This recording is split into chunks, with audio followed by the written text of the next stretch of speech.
우리 주님께서 이 땅에 오셔서 3년 동안 사역을 감당하셨는데, 거기 보면은 천국 복음을 전파하시고, 또 하나님의 말씀을 가르치시고, 또 병든 자를, 또 귀신 들린 자를 치유해 주시는 그런 치유의 사역, 3가지 사역을 감당하셨습니다. 그런데 그런 모든 사역을 감당할 때 주님은 혼자 하지 아니하시고 제자들과 더불어 같이 기도하면서 그런 사역을 감당하셨고, 또 예수님의 제자들은 예수님의 삶의 모습, 또 예수님의 그 사역의 현장들을 다 눈으로 목격했던 사람들이었어요. 그래서 적어도 이제 3년 정도 가까이 되었으니까 예수님께서는 자신이 누구인지를 제자들이 알기를 원하셨어요. 다시 말하면 하나님께서 보내신 메시아는 곧 그리스도라. 그리스도는 기름 부음을 받은 자다. 그래서 메시아로 오신 그분을 제자들이 알기를 원하셨고, 그래서 사람들이 나를 누구라 하더냐, 그리고 너희는 나를 누구라 하느냐, 그랬을 때에 베드로가 이제 고백한 것, 모든 이 땅에 살고 있는 그리스도인들의 고백 중에 최고의 고백인 주는 그리스도시요 살아계신 하나님의 아들입니다. 예수님께서 이 말씀을 들으시고 참 감격하신 거예요. 그래서 요한의 아들 시몬아, 내가 참 복이 있도다. 내가 복이 있도다.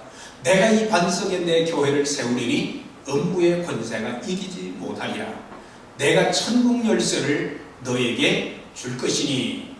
그러면서 참 복음의 청지기의 권한까지 그에게 참 부여하신 그런 놀라운 그런 일들이 이제 마태복음 16장 오늘 본문 앞에 보면 나오게 되는 것입니다. 이렇게 베드로의 그 고백이 있은 다음에 예수님은 그동안 한 번도 십자가에 고난받으시고 죽으신다는 말씀을 하신 적이 없었어요. 그런데 제자들이 예수님이 메시아라는 것을 이제 아신 후에 처음으로 주님께서 하신 말씀이, 이때부터 예수 그리스도께서 예루살렘에 올라가 장로와 대제사장, 서기관들에게 많은 고난을 받고 죽임을 당하고, 그리고 사흘 만에 다시 살아나야 할 것을 제자들에게 비로소 나타내셨다. 그렇게 말씀하신 것을 보게 돼요.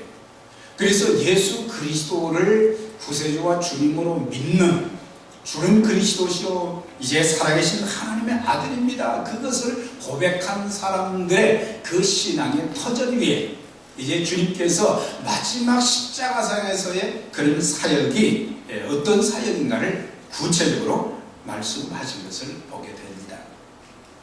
그런데 오늘 21절 말씀을 보면서 참 안타까운 것이 한 가지가 있어요. 예수께서 예루살렘에 올라가셨다 그랬죠. 그 다음에 거기에 중요한 직분자들의 이름이 나와요. 장로가 나오고 대제사장이 나오고 서기관이 나옵니다.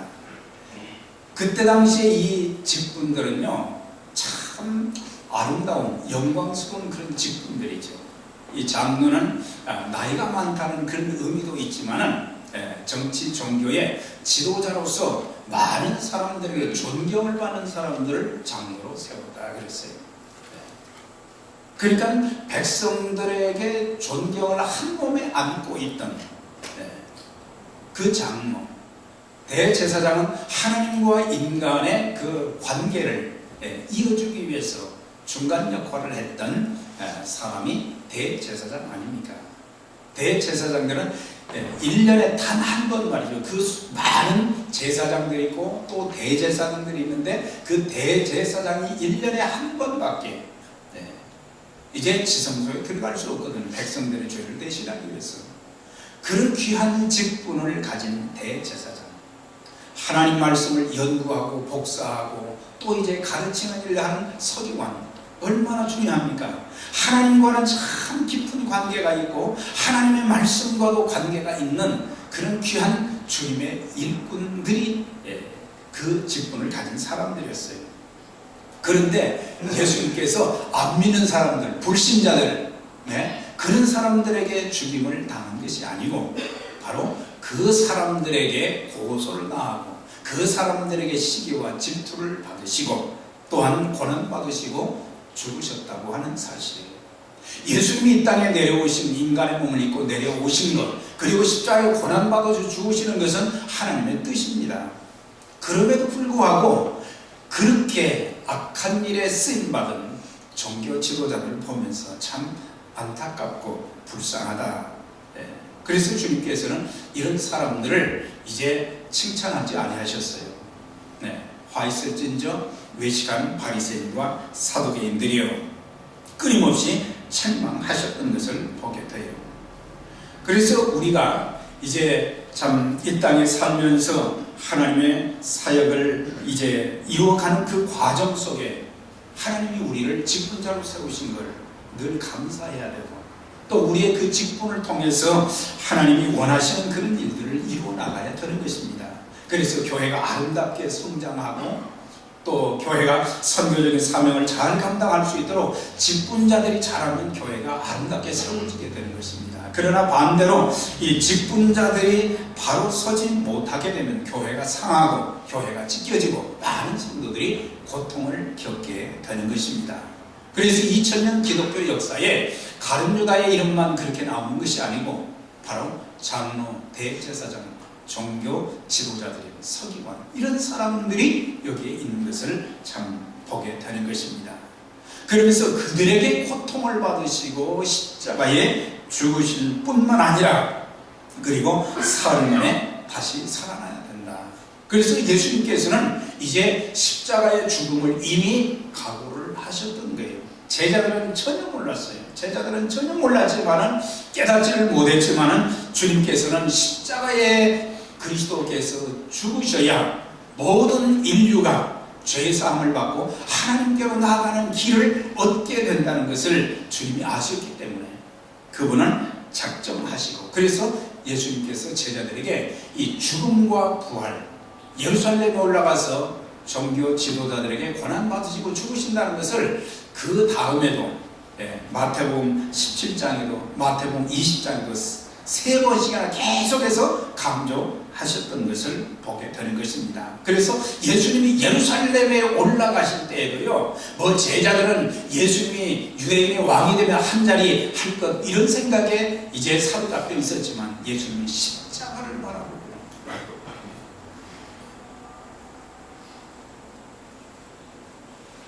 죄는 하나님과 인간의 이 관계를 단절을 시켰어요. 그래서 죄가 막혀 있어서 하나님과 우리의 사이는 원수가 되었다 그랬어요. 허물로 죽었고 공중의 권세잡인 자인 마귀를 따라 살기도 했고, 죄가 가로막혀 있어서 하나님께 나가는 길이 없는 거예요. 그래서 사람들은 종교를 가져보기도 하고 선한 일을 행해 보기도 하고 고행을 하기도 하고, 착하게 살면 뭐 될 것 같다, 아니거든요. 그래서 구약시대 때는 바로 죄 문제를 해결하기 위해서 짐승을 잡아가지고 그 짐승이 사람들의 죄를 대신해서 죽었어요. 그 피를 가지고 지성소에 이제 들어가서 속죄소에 뿌리고, 그러면 하나님께서 그 피를 보시고 백성들의 죄를 사해 주시는 그런 과거의 구약적인 습관들이 있었는데, 신약에 와서는 예수 그리스도께서 친히 속죄의 제물이 되셨다는 것입니다. 속죄의 제물로 이 땅에 오셨고, 그 주님을 통해서 우리는 하나님께로 나아가는 길을 얻게 된 것입니다.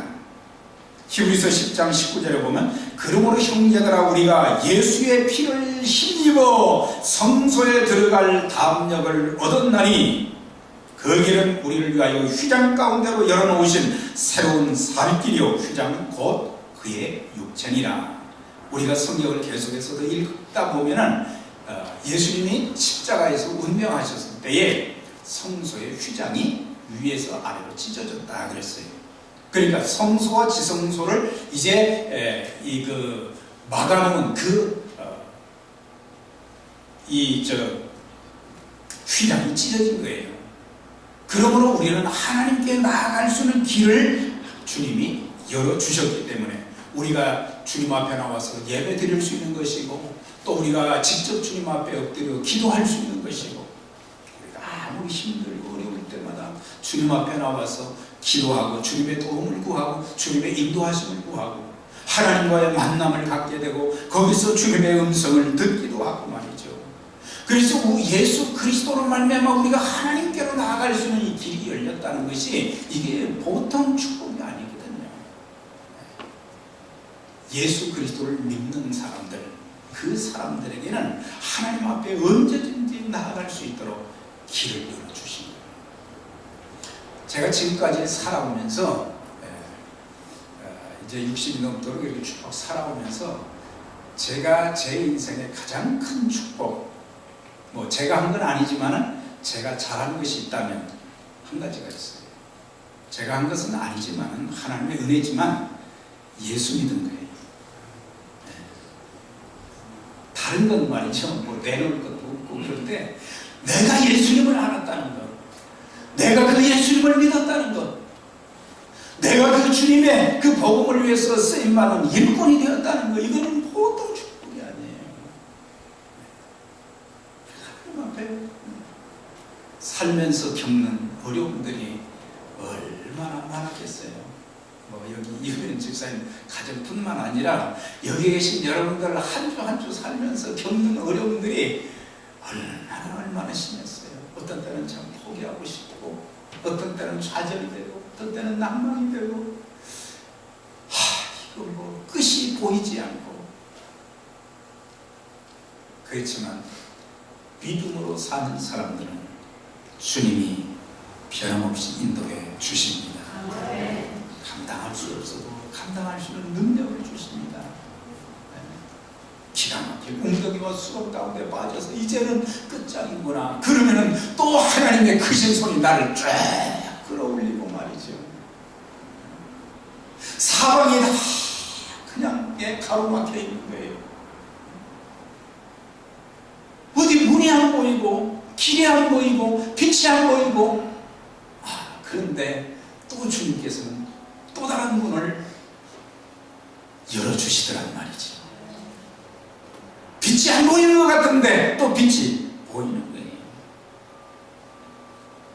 우리가 예수 믿는 것이 그렇게 큰 축복을 받은 하나님의 사람들, 이 땅에 살다가 언젠가 우리가 이 세상을 떠나게 되면 그냥 그것으로 끝나는 것이 아니라 우리의 영혼이 주님 나라에서 영원히 안식하면서 사는 그 축복이 있게 되는데 얼마나 감사한 일이에요.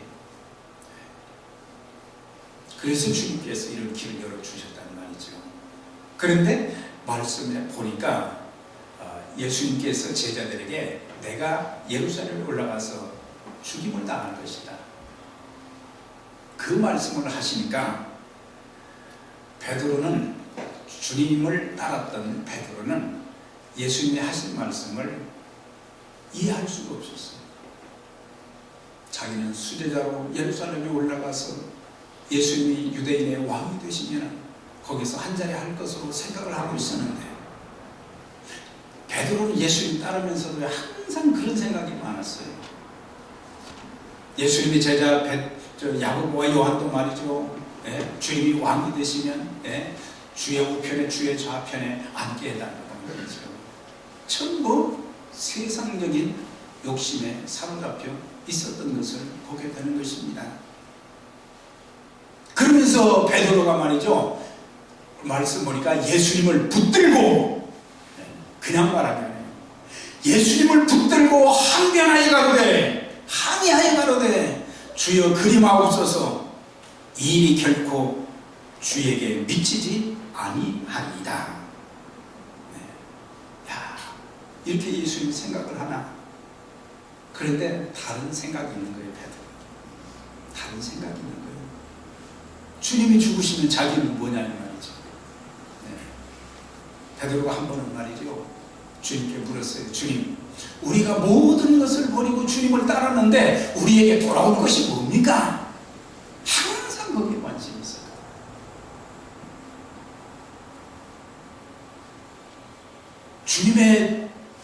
주님의 뒤를 아마 이렇게 붙잡은 것 같아요. 그러면서 주여 그리마옵소서. 예수님이 뒤를 돌아보시면서 하신 말씀이 뭐예요? 사단아, 내 뒤를 물러가라. 너는 나를 넘어지게 하는 도다. 내가 하나님의 일을 생각하지 아니하고 사람의 일을 생각하는 도다. 하나님의 일보다는, 하나님의 뜻이 이루어지는 것보다는 자기의 욕심, 자기의 욕심, 자기가 구하는 것이 이루어져야 되는데 예수님이 십자가에 돌아가신다면 그거 어떻게 되는 일이겠어요? 이 말씀 통해서도 보면 우리에게 주시는 교훈이 있어요. 하나님의 일에는 항상 방해하는 세력이 있다는 것을 가르쳐주고 있어요. 마귀는 하나님의 뜻에 순복하고자 하시는 주님을 베드로를 이용해서 방해하는 것을 보게 됩니다. 그거 안 됩니다. 주님 십자가에 안 죽으시면, 돌아가시지 않으면, 고난받지 아니하시면 하나님의 뜻이 이루어질 수 없고 우리들이 죄사함 받을 수가 없게 되는데, 우리들도 마찬가지죠. 에베소 2장의 말씀 보면 우리가 예수 믿기 전에는 어떤 사람들인가? 허물과 죄로 죽었다 그랬어요. 죄로 죽었다는 것은 육체가 죽었다는 것이 아니라 하나님과의 관계가 단절되었다는 것입니다. 허물과 죄로 죽었던 하나님과의 관계가 단절되었으니까 하나님으로부터 오는 좋은 것들을 우리는 받지를 못하는 사람들이에요.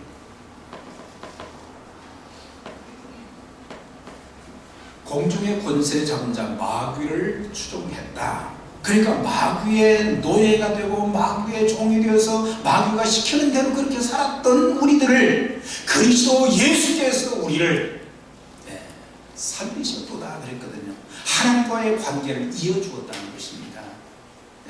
그래서 우리가 하나님과의 관계가 시작되어졌고 하나님의 뜻을 따라 살 수 있는 그런 길을 열어주셨다고 하는 것이에요.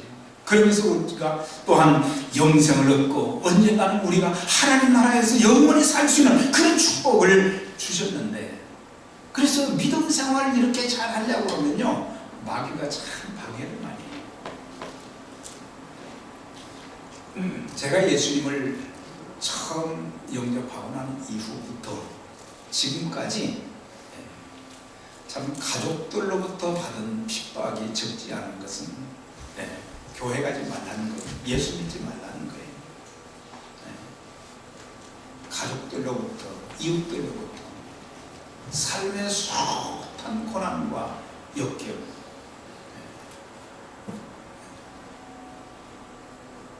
제가 기도하면서 흘린 눈물이 얼마 정도 되었을까? 참 신앙생활하고 믿음을 지키고 하나님의 사역을 감당하기 위해서요 남 모르는 눈물들이 참 많이 있습니다. 눈물이 얼마나, 그 눈물 없이는, 그 눈물의 기도가 없이는 그 과정을 이겨나갈 수가 없었어요. 마귀가 여러 가지로 시험을 줍니다. 사역을 감당하면서 조금 뭔가 이제 되려고 하면 마귀가 또 그냥 흩어놓고, 마귀가 또 성도들 이렇게 그냥 힘들게 만들고, 이것이 계속 되는 거예요. 특별히 교회에 이제 이게 예수님을 처음 영접하고 최근에 예수님 영접하는 분들도 계시고 그분들도 이제 침례를 받으실 겁니다만, 이분들이 신앙생활을 시작해서 열심히 교회 생활을 하려고 그러면, 믿음 생활을 하려고 그러면 참 여러 가지 어려움들이 많이 닥쳐오게 돼요. 그래서 어떤 사람들은 이렇게 예수 믿으면은 뭐 마음이 평안하고 만사 형통한다고 했는데 내가 교회 가려고 그러니까, 예수 믿으려고 하니까 왜 이렇게 어려움이 많은가? 나하고 맞지 않는 거 아닌가? 그래서 사람들이 다른 종교를 생각해보는 그런 경우입니다. 그래서 여러분들이 우리 교회에서 믿음이 연약한 성도들, 최근에 예수님을 믿고 신앙생활하는 분들 그냥 두지 마시고 위에서 많이 기도해 주시길 바랍니다. 정말 기도해 주셔야 돼요. 네. 핍박도 있고 말이죠. 네. 안 믿는 가족으로부터 핍박도 있고 주변의 사람들이 또 말이죠 힘들게 만들고 삶의 여러 가지 자꾸 사건을 만들고 말이죠. 그러거든요. 또 신앙생활 하시는 분들도 조금 어려움이 있다고 해서 이건 나하고 안 맞는 건 아닌가. 그게 아니라 이건 우리가 신앙생활하는 한 과정이라는 것을 이해하면 되는 거예요. 네. 이 초대교회에 많은 핍박이 있었거든요. 그 핍박이 있을 때에 사람들이 참 그 고난 속에서 이제 사는 그 모습을 보면서 바울이 말이죠. 사도행전 14장 20절을 보니까 그렇게 권면했어요. 우리가 하나님 나라에 들어가려면 많은 환난을 겪어야 하리라 그랬어요. 하나님 나라 가기까지는 순풍의 돛담배처럼 막 편안한 것이 아니고 삶에 여러 가지 어려움들이 많이 있다는 것입니다. 큰일 났네. 염려하지 마시길 바랍니다. 주님이 이기게 하십니다. 주님이 승리하게 하십니다. 그래서 지금까지 살면서 말이죠. 믿음 생활하면서 그렇게 숱한 어려움들 핍박이 있었지만 주님이 그때마다 함께 하셔서 이기게 하시고 승리하게 하시고 믿음을 지키게 하시고 하나님께서 부여하신 그런 일을 감당할 수 있도록 만들어 주셨다는 말이죠. 그런데 여기 보니까 마귀의 도구가 된 자가 베드로라는 사실이에요. 예수님과 가장 가까운 사람 중에 하나 아니겠어요? 네. 우리는 신앙생활을 책임있게 해야 되고 또 다른 사람들을 잘되게 하는 그런 역할을 감당해야 되는 것입니다. 아담과 하와도 보면은 사실 보면은 하와가 남편에게 선악과를 먹게 했어요. 가장 가까운 사람을 통해서. 그래서 아담과 하와가 지은 죄가 말이죠. 원죄가 계속해서 인류의 역사 가운데 끊임없이 유전이 되어졌고 그 죄 때문에 예수님이 이 땅에 오셨고 십자가에 고난받으시고 죽으셨다는 사실이에요.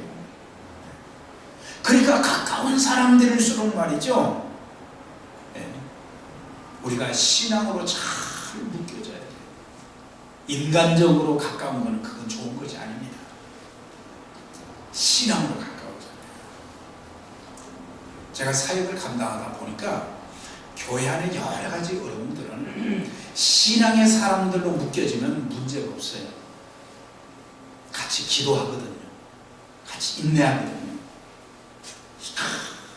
서로 연합해서 기도하고 인내하고 그러면서 하나님의 인도하심을 받아서 문제가 없는데 인적으로 묶여진 그 공동체는 그냥 깨져. 그러니까 교회 안에서 말이죠. 오랫동안 신앙생활하면 친해지거든요. 친한 것을 우리는 주의를 하면 안 되는 거예요. 믿음으로 해야 됩니다. 믿음으로. 저 사람이 나하고 참 친한데 저 사람이 나한테 이렇게 요구하는데 그 따라가는 거 죽는 길이거든요.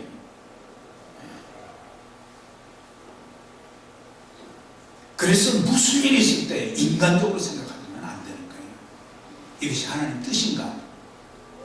하나님 말씀에 합당한가? 하나님이 기뻐하시는가? 이런 것을 생각해야 돼요. 이것이 교회를 위한 유익한 일인가? 나하고 단순히 친하다는 그것 때문에 우리가 이렇게 묶여지는 하나님의 일에 방해자가 될 수 있는 거예요. 그러면서 또한 이제 교만을 통한 그런 방해 보면은 베드로가 그렇게 고백했잖아요. 바요나 시모나 요한의 아들 시모나 내가 복이 있도다. 그러니까 말이죠. 자기가 뭔가 된 줄로 알았거든요. 천국 열쇠를 준다고 하지요. 이 반석에 내가 내 교회를 세운다고 하시죠. 우리가 신앙생활하면서 조심해야 될 것 중에 하나가 교만한 거예요. 교만한 거. 우쭐대는 거. 선절로 생각하는 자 넘어질까 조심하라 그랬어요. 교만은 패망의 선봉이요 거만한 마음은 넘어짐의 앞잡이니라고 했어요.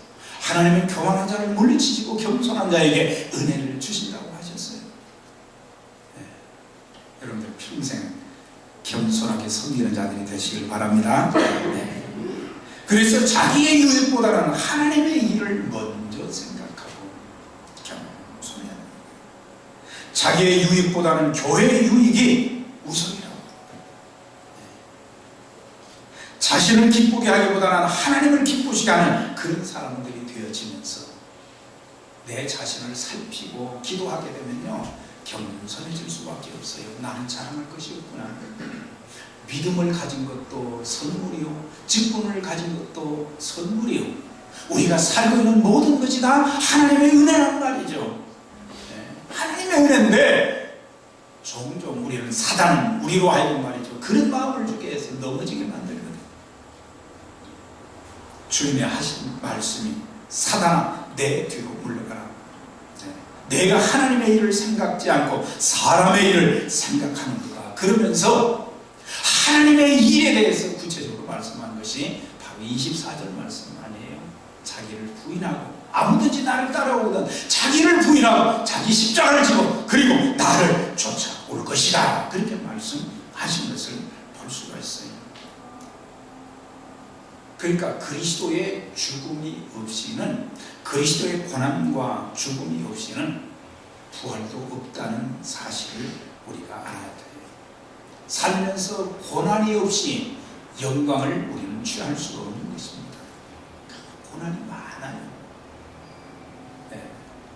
그렇지만 장차 우리가 누릴 하나님의 영광은 세상의 그 어떤 것과도 비교할 수가 없도다. 오늘 찬송도 했잖아요. 십자가를 내가 지고 주를 따라가도다.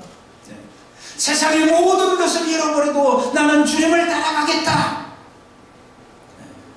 그런 각오를 다지게 되면 주님께서 도와주실 것입니다. 그런 각오를 가져야 돼요. 조금만 어려움이 있으면 나 예수합니다. 조금만 어려움 있으면 나 교회 안 나와. 그게 아니에요. 아무리 힘들어도 주님이 가신 그 길을, 사실 사순절에 우리가 생각해야 할 것들이 어떤 것들이 있겠어요. 내 죄가 무엇인지 그 죄 문제를 해결하는 기간이 되어져야 될 뿐만 아니라 또 한 가지는 주님이 가신 그 십자가의 길, 골고다의 길, 그 길이 그렇게 쉬운 길이 아니었다는 것입니다. 십자가를 지시고 채찍에 맞으시고 온몸에 그냥 핏자국이 하고 피를 흘리시고 대못으로 박히시고 그 하나님의 구원의 역사를 해주시기 위해서 그 고난이 보통이 아니었어요. 주님, 저도 골고다 산상까지 끝까지 주님 따라가는 자가 되게 해주시옵소서. 거기도 있었는가? 그때에 주가 십자가에서 고난받으실 그때에 제자들이 어디 갔는가? 우리는 좋은 자리는 모이기 좋아하지만 힘들고 어려운 그런 자리는 함께하지 않으려고 하고 피하려고 할 때가 많잖아요.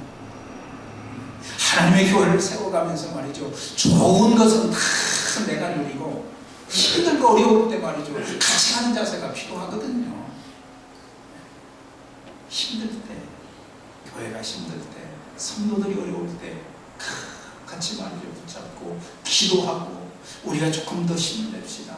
우리가 하나님 말씀 붙잡고 엎드려 기도하십시다. 가야 됩니다. 근데 여기 보면 자기를 부인하고 자기 십자가를 지고, 이는 거의 이제 떨어진 것 같지만 자기 십자가 중에 가장 큰 것이면 자기를 부인하는 것이거든요. 오늘날의 시대를 미 제너레이션이라 그런다고 해요. 자기만 아는 시대라는 거예요. 자기만. 전부 자기만 안다는 거예요. 다른 사람을 모르는 거예요.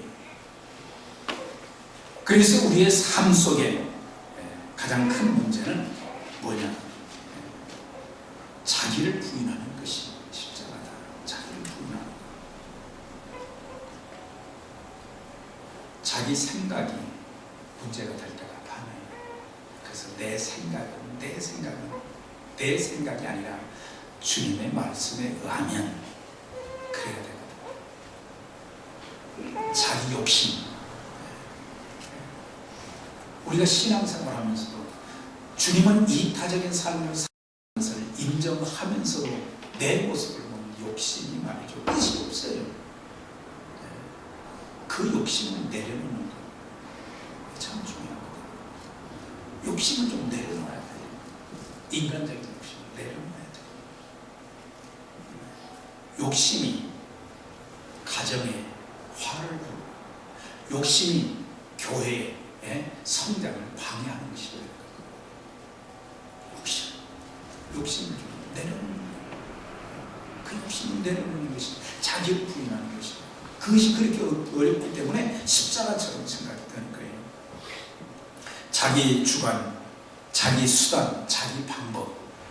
우리의 방법이 없어져야 돼요. 내 방법이 아니라 주님의 말씀에 따른 주님의 방법. 네. 그래서 자기 중심적인 것을 내려놓고 주님이 주신 그 말씀, 주님의 뜻에 따라서 우리가 주님을 섬기는 그 자세. 그래서 사도 바울이 말이죠.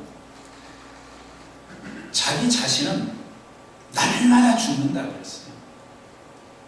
자기 목숨이 죽는다는 얘기가 아니라 자기 중심적인 모든 혈기와 고집과 주장 이런 것을 날마다 죽인다는 거예요. 뭘로 죽여요? 십자가로 죽인다 그랬어요. 내가 죽어야 된다. 자기는 죽지 않고 상대방만 죽으라 하는 것은 잘못된 것이잖아요. 그러면서 주님께서 제자들에게 자기를 부인하고 자기 십자가를 지고 그리고 나를 좇을 것이다 그랬어요. 언제까지요? 죽는 날까지 따라오라. 죽는 날까지 십자가를 내가 지고 주를 따라가도다. 어떤 어려움이 있어도 한평생 따라오라고 하는 것입니다. 우리가 구약성경 다니엘서에 보면은 3장에 그 다니엘의 세 친구였던 사드락과 메삭과 아벳느고가 금신상인데 절을 하지 않는 것 때문에 결국에 풀무불에 들어가게 되었어요. 왕이 그렇게 말합니다. 절하면 너를 살려주겠다. 그렇지 않으면 풀무불 속에 넣겠다.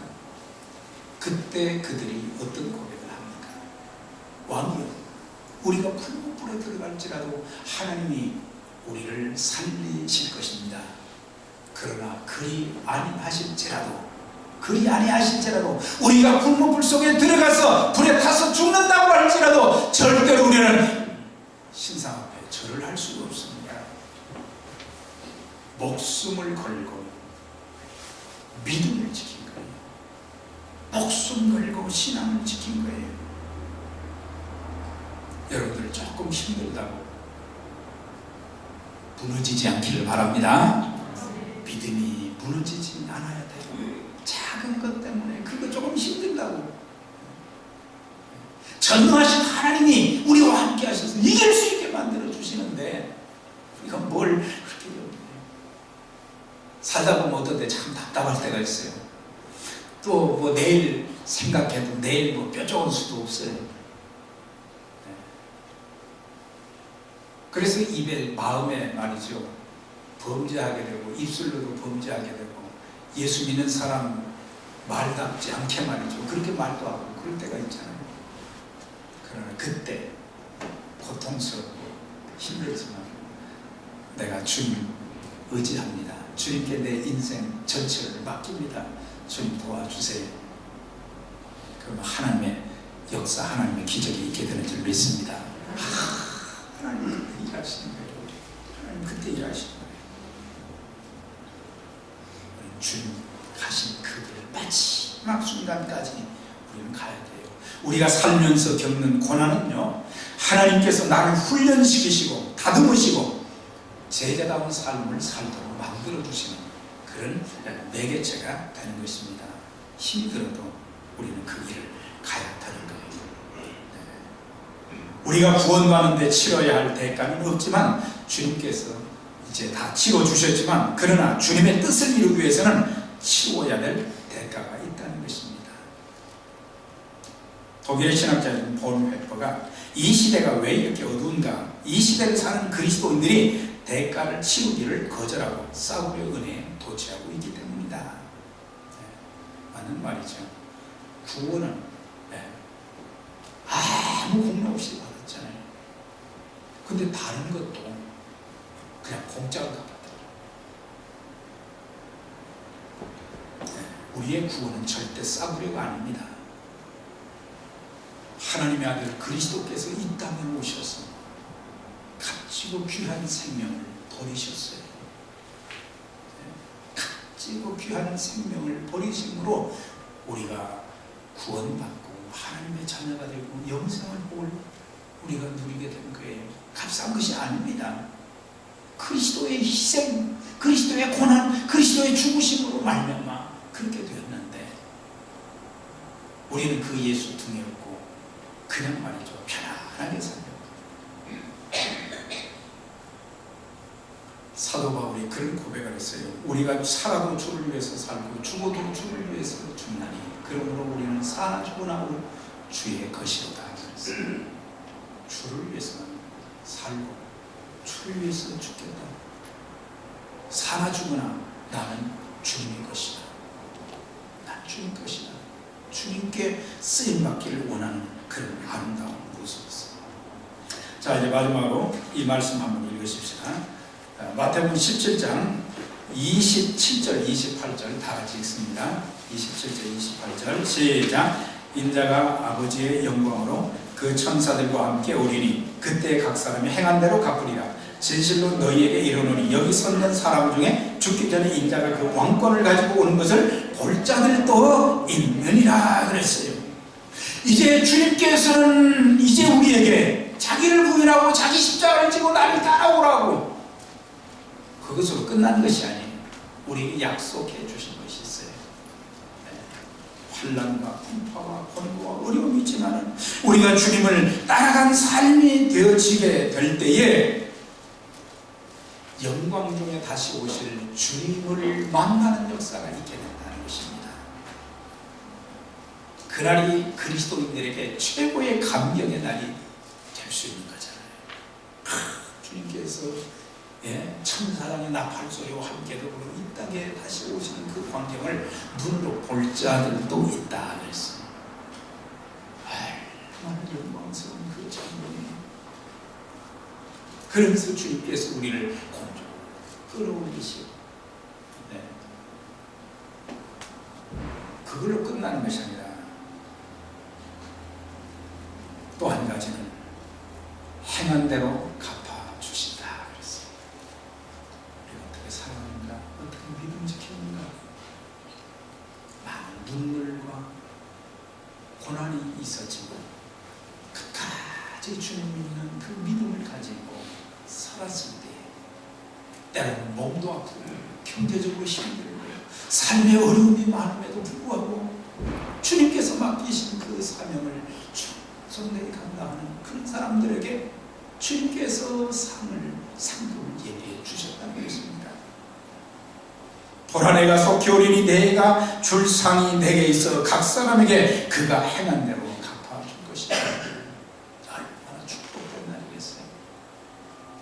우리 모두 평생 사시면서 삶의 고난과 아픔과 시련이 많아도 포기하지 마시고 믿음을 굳게 가지시고 주님께서 도와주시고 주님께서 능력 주셔서 승리하게 하실 것이며 내 생명의 마지막까지 주님 가신 그 길, 믿음의 사람답게 하나님의 종들답게 살면서 귀한 삶을 잘 감당하다가 들림받고 주님께 상급받는 한 사람도 그 축복에 대해서 빠짐이 없는 우리 모든 믿음의 가족들 다 되시기를 주의 이름으로 축원합니다.